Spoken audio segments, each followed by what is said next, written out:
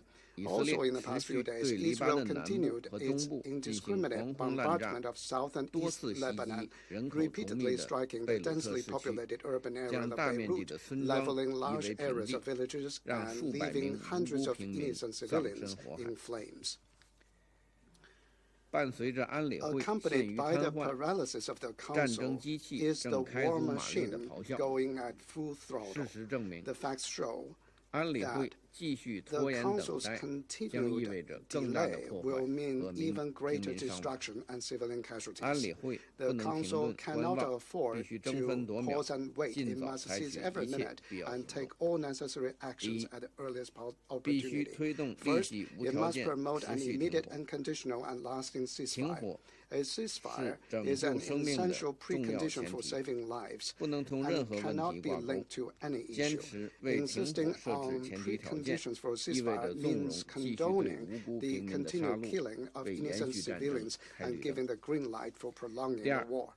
Second, barriers to humanitarian access must be removed. The fulfillment of international humanitarian law is a non-negotiable obligation and cannot be a bargaining chip.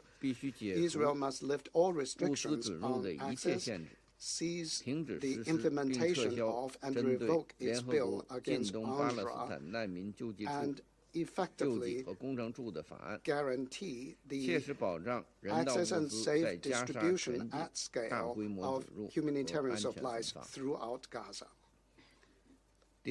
Third, unilateral actions that undermine the basis of the two-state solution must be rejected. The implementation of the two-state solution on the basis of international law and Security Council resolutions is the only viable way to resolve the Palestinian question. In order to preserve the prospects for the two-state solution, the barbaric expansion of illegal settlements in the West Bank must be halted, and any dangerous attempt to annex the West Bank must be rejected. The future arrangements for Gaza must be premised on an Israeli withdrawal and be decided by the Palestinian people through their own consultations. Any change in Gaza's demographics and territory is unacceptable.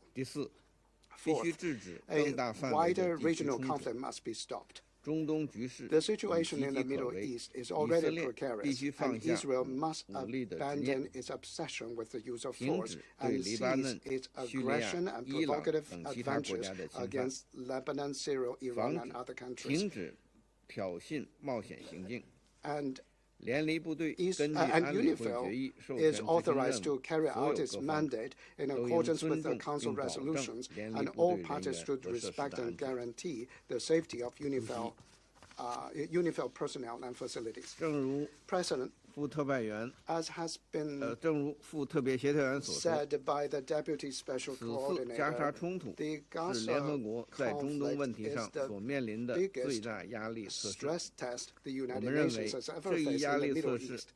In our view, this stress test is the first and foremost a test for the Council members. It tests their ability to save lives and maintain peace. It tests their determination to uphold international rule of law, fairness, and justice. It tests their willingness to safeguard the authority of the Council's mechanisms and resolutions. So far, due to the negative attitude of some countries, the Council's performance did not pass the test. We call on the individual country to face up squarely to its responsibilities and support the Council in using all options in the toolbox to take further action so as to achieve an immediate ceasefire and restore peace. Thank you, President.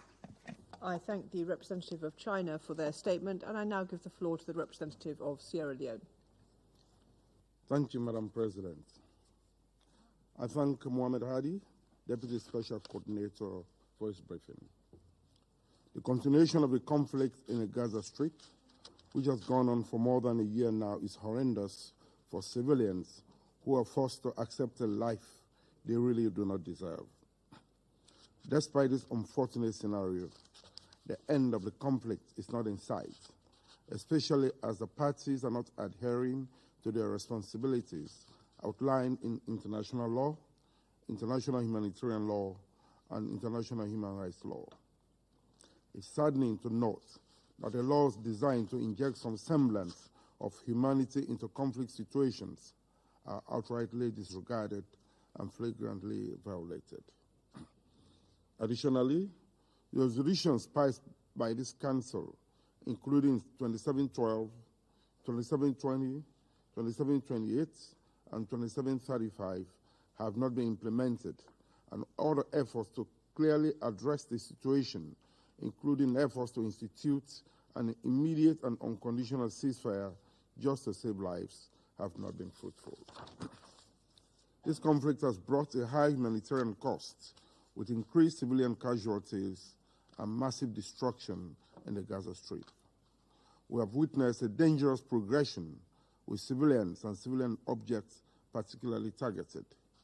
The principles of humanity, distinction, precaution, and proportionality, repeated incalculably in this chamber by various Council members, have not been respected since the start of the conflict. Madam President, as stated by OCHA, the current siege on the northern Gaza Strip has lasted for more than 40 days, and conditions for survival diminish by the day. Attempts by humanitarian workers to assist the people in the north are frequently denied or impeded. Bakeries and kitchens are not operational, and civilians cannot access the nutritional support they need to remain healthy. Water and sanitation services also remain restricted. Reports from the West Bank are also alarming due to airstrikes, raids, and persistent settler violence, leading to displacement, intimidation, and harassment. Access restrictions in certain areas are affecting children who are compelled to forego their educational development because the opportunities simply do not exist. Similar tensions in the region continue to escalate as fighting between Israel and Hezbollah intensifies in Lebanon. In this regard, we are appalled by the wounding of 4 UNIFIL peacekeepers as a result of Hezbollah rocket fire. We also deeply regret the deaths of the hospital director and 5 paramedics a few days ago. We welcome ongoing diplomatic efforts to achieve a ceasefire between Israel and Hezbollah. What we are witnessing in the Gaza Strip and the Middle East region is not just unacceptable, but it's a reflection of a deeper systemic acceptance of injustice, oppression, and impunity. Thus, to end this tragedy and the catastrophic humanitarian situation in the Gaza Strip, Sierra Leone reiterates its call for an immediate and unconditional ceasefire, which, in our considered view, will create the pathway not only to save lives, but also for meaningful diplomatic engagement to take place. We also reiterate that all hostages held by Hamas since October 2023 are to be immediately and unconditionally released. We further call for unimpeded humanitarian assistance for food, medicine, medical equipment, and other vital supplies to civilians in need, and request that commodities needed to assist humanitarian workers and ensure hospitals and other critical infrastructures are operational be made available. We acknowledge that a long-term settlement of this conflict will require a political situation to be agreed through a negotiated settlement. Therefore, we look forward to the urgent resumption of the diplomatic negotiations facilitated by the United States, Qatar, and Egypt, and appeal to conflicting parties to exercise political courage and willingness to engage. In closing, we will continue to stress the need for accountability and justice for the victims of atrocities and all breaches of international law through appropriate international legal mechanisms. In this light, we call for adherence to the decisions of the International Court of Justice on the conflict in Gaza. It is our fervent hope that now more than ever, the two-state solution can be realized with Israel and Palestine living side by side as neighbors in peace. I thank you. I thank the representative of Sierra Leone for their statement, and I now give the floor to the representative of France. Madame la Présidente, Madam President, il est urgent d'obtenir un cessez-le-feu immédiat et permanent dans la bande de Gaza. La France continuera à œuvrer en ce sens. Elle appelle Israël à assurer la protection de tous les civils et de toutes les infrastructures civiles. Tout déplacement forcé de population constitue une violation grave du droit international. Les blocages imposés à l'acheminement de l'aide au nord de Gaza doivent être levés sans délai. L'ensemble des points de passage doivent être ouverts et l'aide nécessaire livrée au bénéfice des populations dans toute la bande de Gaza. Face à l'urgence humanitaire absolue, les agences des Nations Unies jouent un rôle indispensable, au premier rang desquels l'UNRWA. La France a condamné les attaques terroristes du 7 octobre 2023. Elle rappelle son attachement indéfectible à la sécurité d'Israël et continue d'exiger la libération immédiate et inconditionnelle de tous les otages. Les résolutions du Conseil de sécurité doivent être pleinement mises en œuvre. Il faut aussi œuvrer à la solution des deux États sur la base des paramètres agréés. Il faut des garanties de sécurité pour les Israéliens. Il faut œuvrer à la création d'un État indépendant, viable et contigu pour les Palestiniens.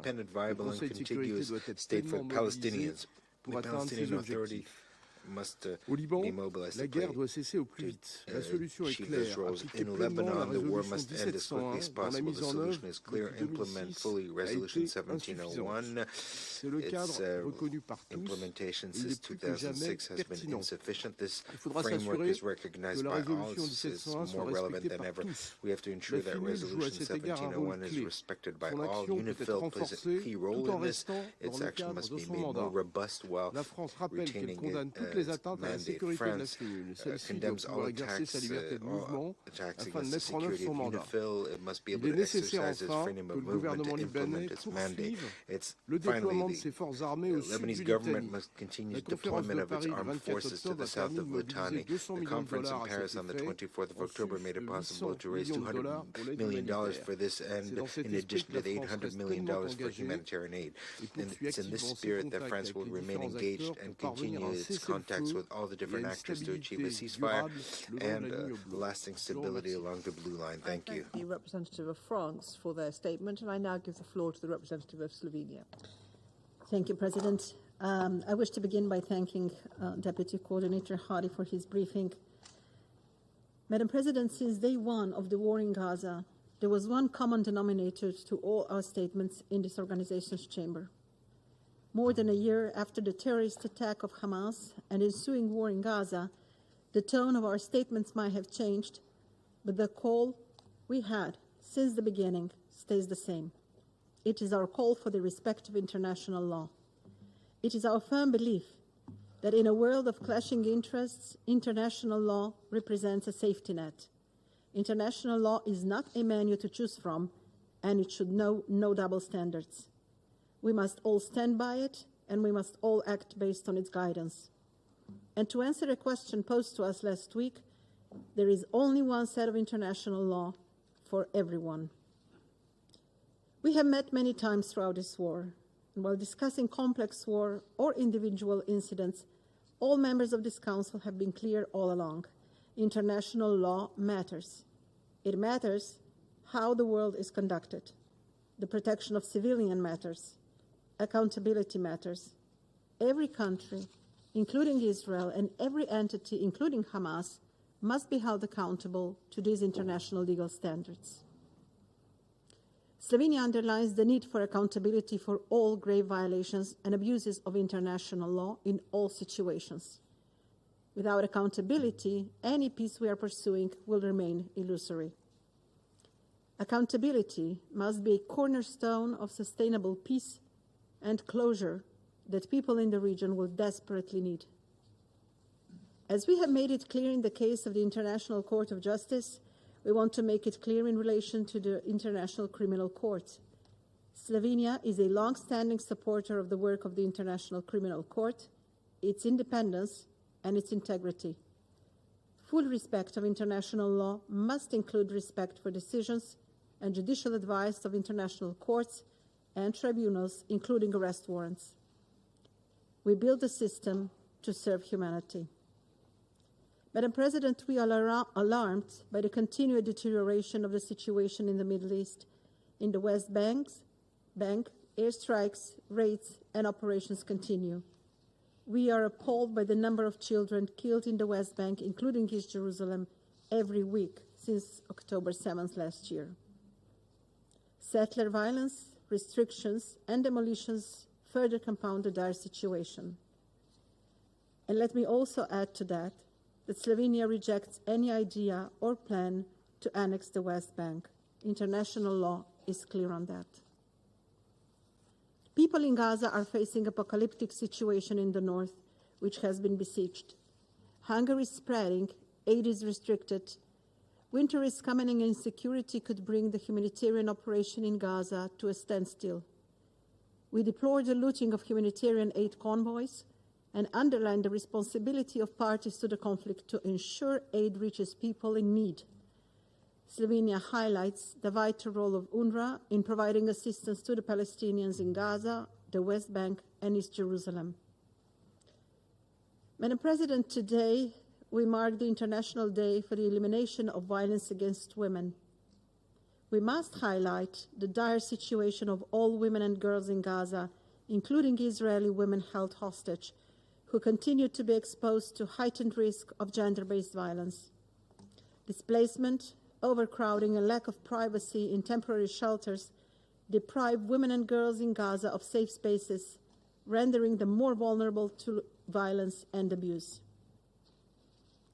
Madam President, when meetings end and lights go off in this chamber, our work only ends if we manage to give people on the ground hope for a better tomorrow. As the Secretary General said some weeks ago, the only certainty people in Gaza have is that tomorrow will be worse. This seems to also be the case for the remaining hostages. So our work cannot stop here. We must do more. We must achieve an immediate, unconditional, and permanent ceasefire. This Council must act decisively and give people on the ground hope for a better tomorrow. I thank you. I thank the representative of Slovenia for their statement, and I now give the floor to the representative of the Republic of Korea. Thank you, Madam President. I would like to thank Deputy Special Coordinator Hadi for his briefing. Madam President, 1 week ago, the Security Council received a briefing calling for the urgent need for an immediate ceasefire and the release of hostages in Gaza.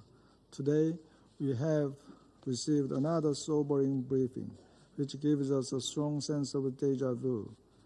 Since October of last year, the Security Council has held numerous meetings with countless briefings. For more than 13 months, we have experienced in this chamber endless déjà vu. However, in the repetition of meetings, we are also able to identify a clear tendency, the voice of the international community, to end the bloodshed. Last week, the 10 elected members of the Security Council co-penned a draft resolution demanding an immediate, unconditional, and permanent ceasefire in Gaza, in parallel with an immediate and unconditional release of hostages. These 10 members of the Council, all regionally, politically, and culturally different from each other, shared the same principled voice, demonstrating the common demand of the international community. Thus, we believe that even though the draft resolution was not adopted, the message that we collectively strive to deliver has in fact been communicated to the parties to the conflict. Madam President, in besieged northern Gaza, tens of thousands of civilians have been facing diminishing conditions for survival, which OCHA has described as a direct consequence of Israel's blocking of aid. Israel's ban of commercial imports, as well as increased looting due to total collapse of law and order, are further pushing the entire Gaza Strip into chaos and the risk of famine. All across Gaza, airstrikes go on.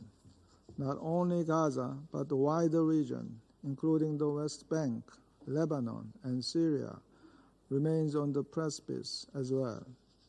Hezbollah is increasing its rocket attacks against Israeli population centers. And in Gaza, Israeli attacks against the hospitals and shelters are still ongoing.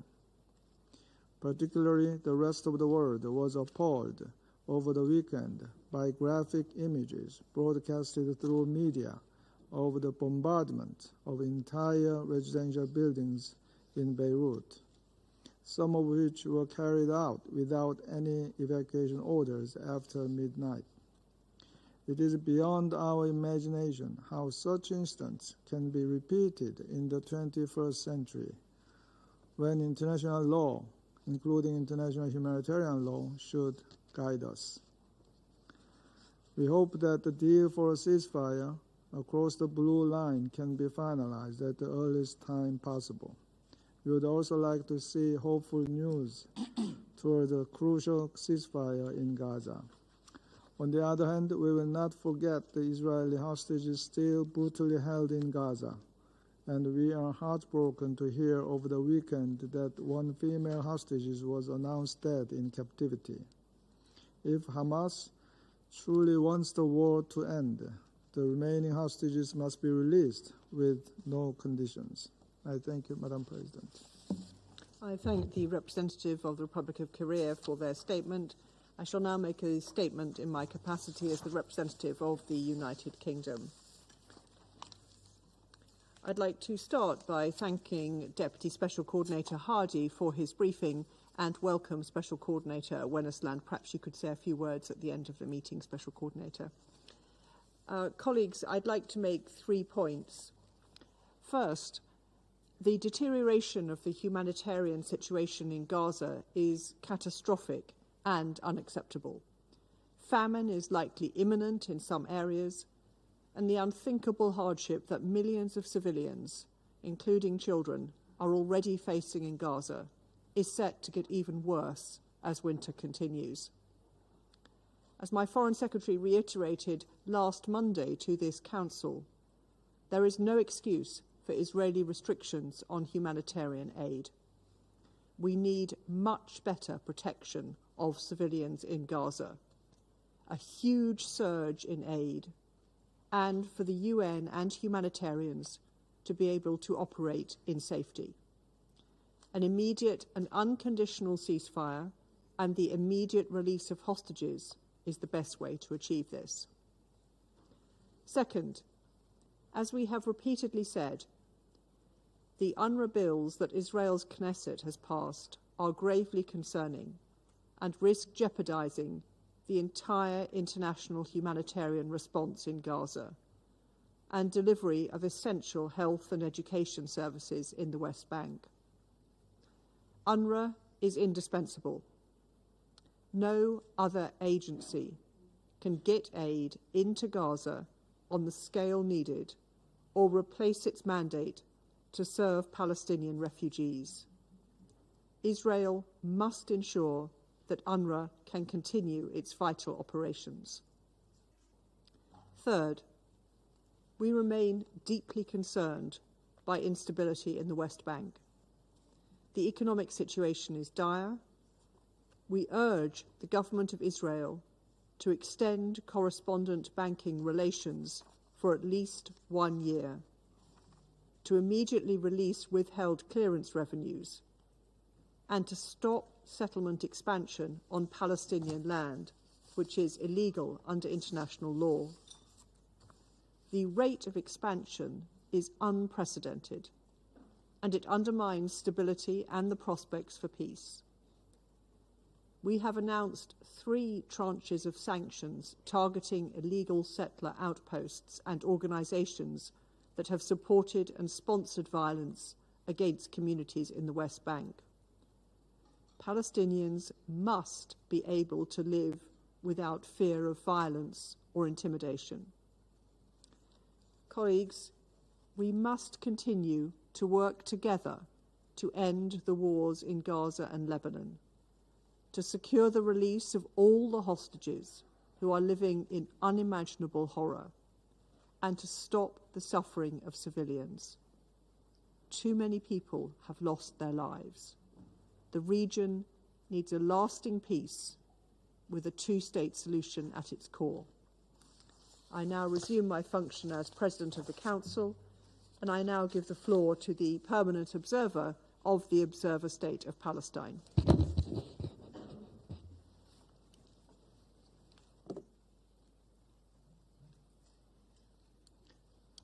Madam President, I thank you for convening this meeting and thank Mr. Muhannad Hadi for his presentation, yet again conveying the gravity of the situation in this moment.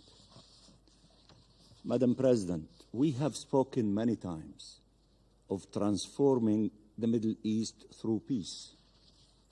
This war, this genocide, is transforming the Middle East for generations to come, with the gravest implications for our region and the world. We say once again that this fire will devour everything on its path if it is not urgently stopped. This bloodshed, this inhumanity, has and will have devastating consequences, some we can all foresee some we can barely imagine.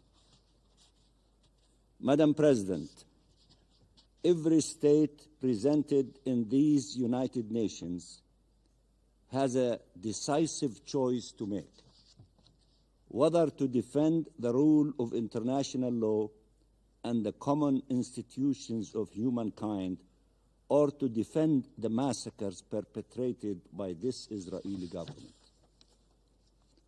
The choice seems quite simple, but it seems a few politicians around the world have difficulties making the right choice regardless how evident it is.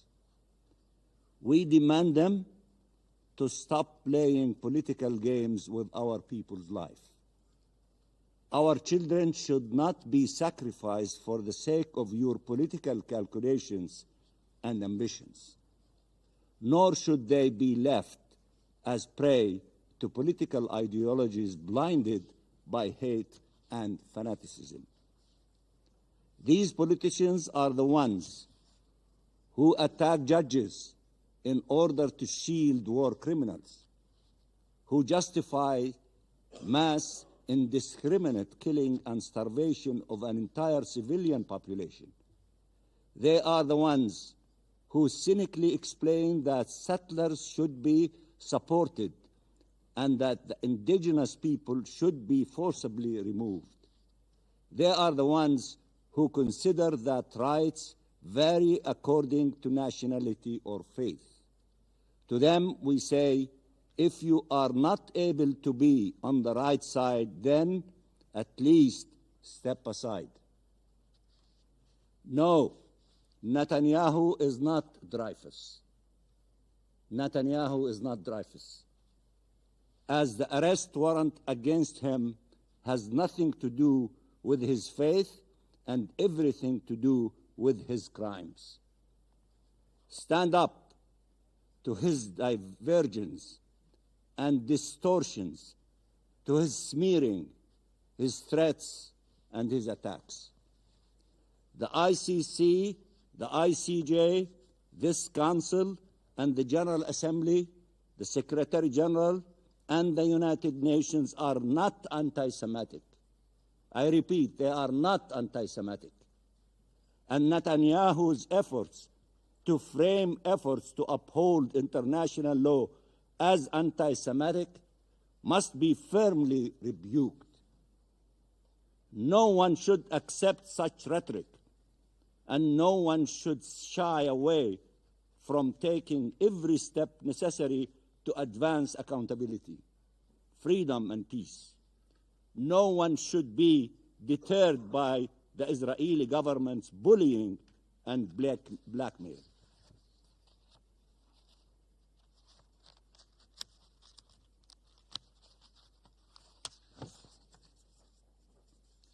You should not be deterred by the Israeli government's lies and crimes.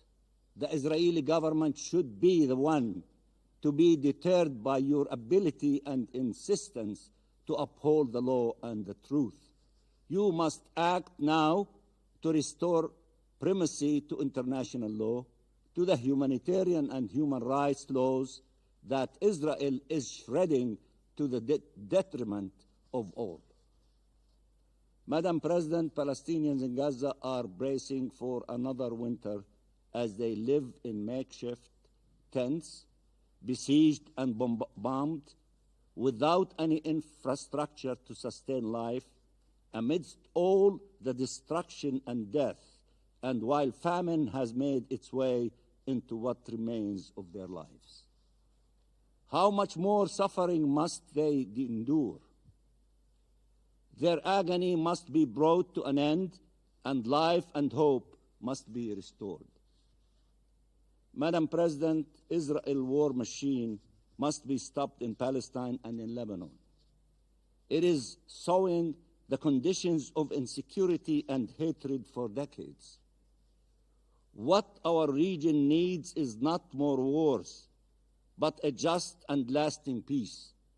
What our region needs is not more occupation and annexation, but respect for the right of peoples to self-determination and sovereignty, and upholding the universal prohibition of the acquisition of land by force.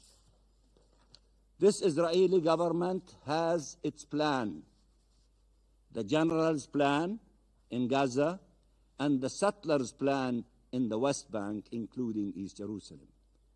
These plans are the prolongation of the dispossession and displacement of the Palestinian people over decades, with the certainty of more misery and more death if they refuse. What is the international community's plan? What is your plan, the mighty Security Council? It is enshrined in the UN Charter. That's what should be your plan. UN resolutions and ICJ rulings. However, it requires that decisive measures to be taken to uphold it, to implement this plan, to take it beyond words into deeds, to stop Israeli airplanes, tanks, and bulldozers, to save the millions of children, women, and men whose lives are imperiled, and to chart an irreversible pathway to freedom and justice, the only way to achieve shared peace and security. That is the plan. That should be your plan. Do not allow a solvable political conflict to be transformed into an eternal religious conflict. Don't allow that to happen. This would have terrible, unimaginable consequences for our region and the world. The fate of our region is being determined in Gaza. The fate of our region is being determined in Gaza. And if the horrors continue, it is easy to foresee what that fate would be. Either Gaza becomes the graveyard of international law or the land of its resurrection. The choice is simple and clear, and it is yours.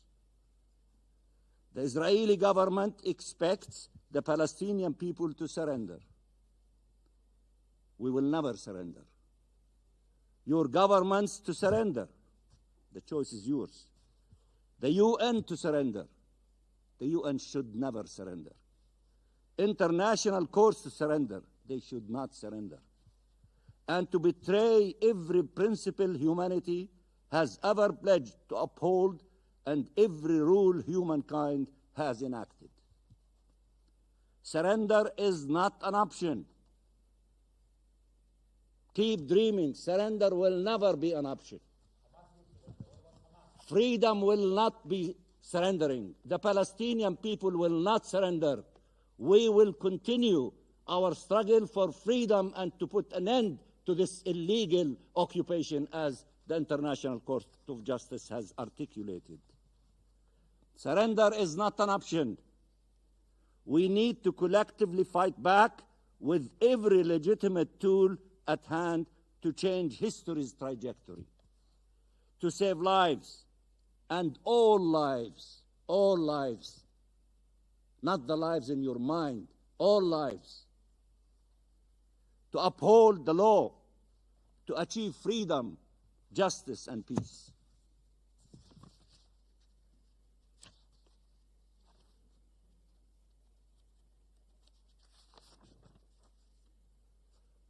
As we approach the commemoration once more of the International Day of Solidarity with the Palestinian people, which we will commemorate tomorrow with the presence of your participation of the Security Council through Madam President, we appeal to you to uphold your commitments, your responsibilities, your obligations to act now, to protect civilian lives, to bring an end to this abhorrent illegal situation, and to end the historic injustice inflicted upon the Palestinian people.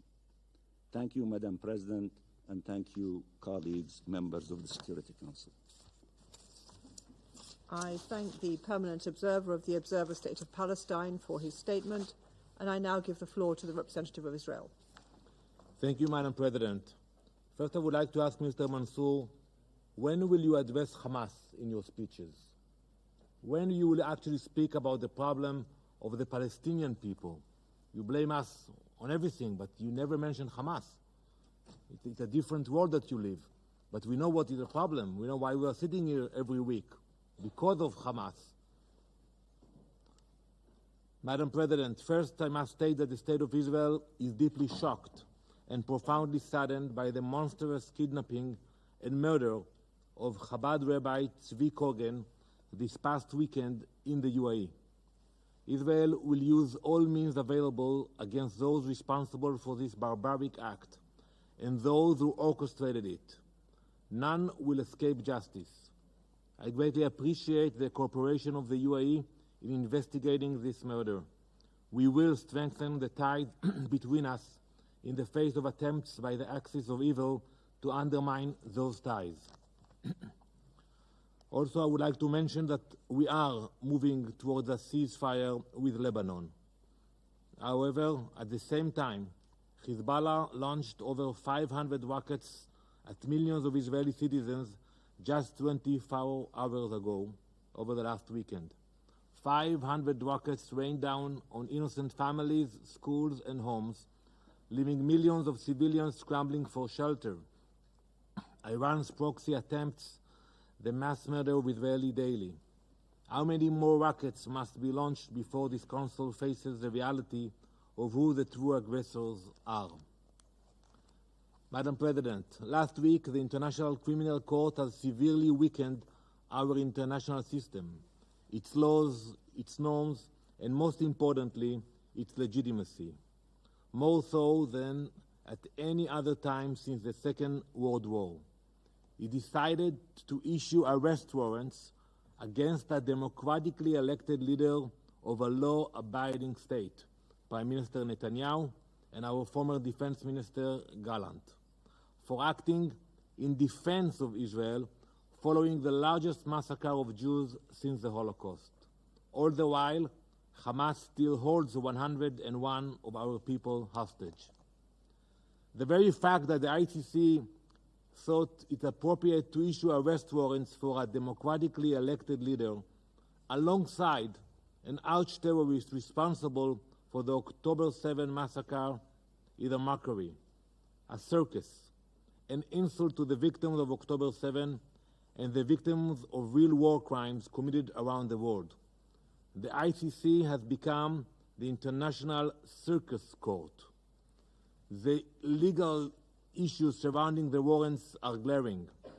Israel is not a member of the court, nor a party to the Rome Statute. Yet the ICC shamelessly claims jurisdiction, blatantly bending its mandate to serve the political agendas of its prosecutors. This is not justice. It is diplomatic terrorism. The harm caused to the international legal system will never be repaired. They have loudly and proudly declared that they are not impartial, that they will act based on the biased political agendas of its prosecutors, that they have absolutely no interest in justice. The ICC was established to uphold principles of justice, accountability, and the rule of law. Instead, it has surrendered to the most barbaric terrorists on the face of the planet. It has reduced itself to a political tool used against democracies, while turning a blind eye to the atrocities of the world's worst regimes. Last September, I spoke of the diplomatic terrorism which has been weaponized against the people of Israel. This is that diplomatic terrorism at its most dangerous. It is not about enforcing international law, it is about distorting it. Madam President, esteemed member of this Council, consider the world we now inhabit. Please take a moment to look what's happening. Bashar al-Assad remains in power after the deaths of over 500,000 Syrians during a brutal civil war. Ayatollah Khamenei oversees the Islamic regime in Iran that imprisons, tortures, and murders tens of thousands of its own citizens while funding global terrorism. Conflicts rage across the globe, in Ukraine, Sudan, Afghanistan, and countless others.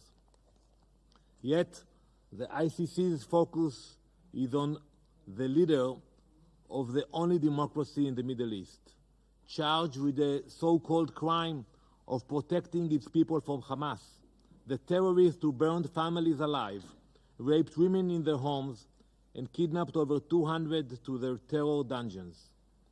Again, I must remind you all that many of the hostages are citizens of your countries, United States, United Kingdom, France, and Russia. Each of you have citizens held hostage. We are fighting to bring them home. Make no mistake, this is not just an attack on Israel. It is an attack on every nation that values its sovereignty, that dares to act in defense of its people, that seeks to protect its citizens from harm. Today the target is Israel. Tomorrow it will be one of you. Diplomatic terrorism spares no one. It poisons every institution it touches, undermines every moral principle, and emboldens those who seek to destroy peace and stability. This is why all decent nations and every moral person in the world must unequivocally reject this injustice. Remaining silent in the face of such distortion of international law is to encourage the end of the global principles we hold dear. It is to abandon the ideals that bind us free and sovereign nations. Yet the international community appears allergic to meaningful action. While the world watches its most sacred institutions lose their legitimacy, we sit here and endlessly debate the slander against Israel. Week after week, we listen to representatives villainizing Israel and rallying their allies against us, not to propose solutions or to build peace, but to manipulate the truth to attack Israel. It was only a matter of time before this poison infected not just the halls of the United Nations, but the supposed purity of international courts. This is the natural evolution of diplomatic terrorism, a campaign that destroys every institution it touches. Mr. Mansour, I listened carefully to your speeches. In all of them, I hear condemnations after condemnations of Israel, justifications of Hamas, and accusations without basis. What I do not hear is any tangible suggestion to improve Palestinian lives. If you truly cared about your own people, you would be here with solutions, with plans for cooperation, with calls for peace. Instead, you come with venom and blame. Because for you, this is not about bettering Palestinian lives, it is about destroying Israeli ones. But the Palestinian delegation is not alone in its hypocrisy. Algeria's actions or inactions speak volumes. While nations across the Arab world take meaningful steps to assist Gazans, Algeria does nothing. No aid, no coordination, just empty condemnations, empty threats, and empty words. After all, this is the same Algeria, ranked 164th in economic freedom, 140 out of 146 for gender equality, all with an astonishing 3.6 out of 10 score on the Democracy Index. This is the same Algeria which told its prominent Jewish population, before you expelled them, to choose between, and I quote, the suitcase or the coffin. It would be bad enough if you offered words without any action, but the hypocrisy is unbearable. With the state of human rights and respect for human values in your country, how dare you sit here and posture as you do? Madam President, the ICC's actions and the venom we hear in this chamber are symptoms of a larger disease, the destruction of international norms by diplomatic terrorism, a world where aggressors are emboldened, defenders are villainized, and justice is a tool of convenience in a world on the edge of chaos. Last week, this Council almost made a similar historic mistake with its one-sided ceasefire resolution that abandoned the hostages. The path we are now on sets an extremely dangerous precedent. Diplomatic terrorism must be called out and confronted.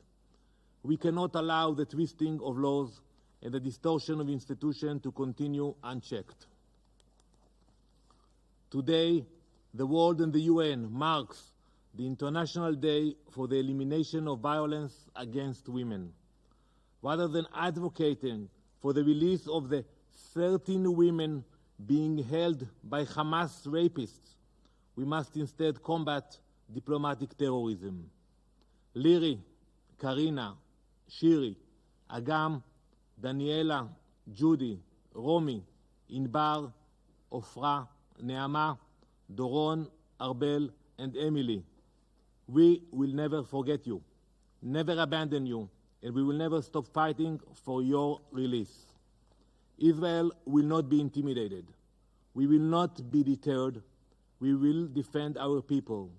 We will speak out for the hostages and their loved ones, and we will call out hypocrisy wherever it rears its head. Thank you, Madam President. I thank the representative of Israel for their statement. In accordance with Rule 39, the representative of Algeria has asked for the floor to make a further statement. I give them the floor. Thank you, Madam President. I asked for the floor to respond to some allegations that I will not even stoop down as low to respond to. This was exploited by the representative who is speaking a language that is immoral. I will not even be responding to allegations by some that are not even humane. Une réponse à un sanguinaire qui tue enfants et femmes ne mériterait pas someone who's bloodthirsty and who kills women and children does not deserve to be made at this table. A response to a person who everyone here in headquarters and around the world is witnessing a genocide perpetrated against a population that is defenseless. Attaché à un espoir de l'application du droit international, to hold fast to the hope of international d'avoir la intervention, voix sur cette table, and certainly aussi bien comme membre des Nations does Unies, not mais deserve aussi to have a comme voice here un at the État table. indépendant. Je vous And remercie. they deserve to have a voice at this table and as an independent state in the United Nations. Thank you. I thank the representative of Algeria for their statement. Colleagues, can I just remind that this is an official meeting of the Security Council and all participants are expected to observe appropriate standards of tone and conduct. The permanent observer of the Observer State of Palestine has asked for the floor to make a further statement. I give him the floor. I'm terribly sorry, Madam President, for taking the floor again. But I think a representative of an occupying power that has his government and his army killed more than 44,000 Palestinian civilians and possibly 10,000 more under the rebels, and injured more than 100,000 Palestinian civilians. Most of them are women and children. Does he really has the credentials or the credibility to speak about the Palestinian people and his concerns about them? He represents a government, the head of it is a war criminal in which a warrant of arrest by a very important court, global court, the ICC, has issued that warrant of arrest for him. And the entire membership of the ICC, including all members of the European Union, all the states who are friends of the State of Israel, announced in the name of Mr. Borrell, their foreign minister, that all member states of the European Union, member of the ICC, and others said that they honor and respect the independence and the position of the ICC. And even today, the 15 members of the Security Council, the representative of the occupying authority, the representative of those who committing genocide, was not listening to any one of you, because all of them, they said to you, stop the crimes, stop the killing, stop the starvation, send assistance to the Palestinian people in Gaza, including in northern Gaza. Don't stop the humanitarians from conducting their business. You don't listen. You listen to the noise in your head, but you don't listen to the distinguished member of the Security Council, who are some of them advising you with a solidarity with you, and you don't even listen. It's either your way and the highway, and it is going to be the way of the international community, the Security Council, and you are going to be running on the highway. You do not have credibility. You don't listen. And they keep telling you the same messages, still you don't listen. Listen to them. Listen to international law. Listen to what the UN stands for. Don't try to change things and to tailor a system which is a system completely in contradiction with what we all agree to. That will never happen. Wake up. Listen to the international community. Listen to justice. Listen to fairness. Listen to the people who want their hostages to be released, not to be killed on a daily basis. Ceasefire. Ceasefire now. Hundreds of millions of people are saying that in all corners of the globe. Listen to them, including in Israel, including Jews in the United States of America and their youth in universities and colleges. They're telling you, ceasefire, ceasefire now. This is how the hostages will be released. You're not listening to anyone. You're listening to extremism, to fanaticism, to the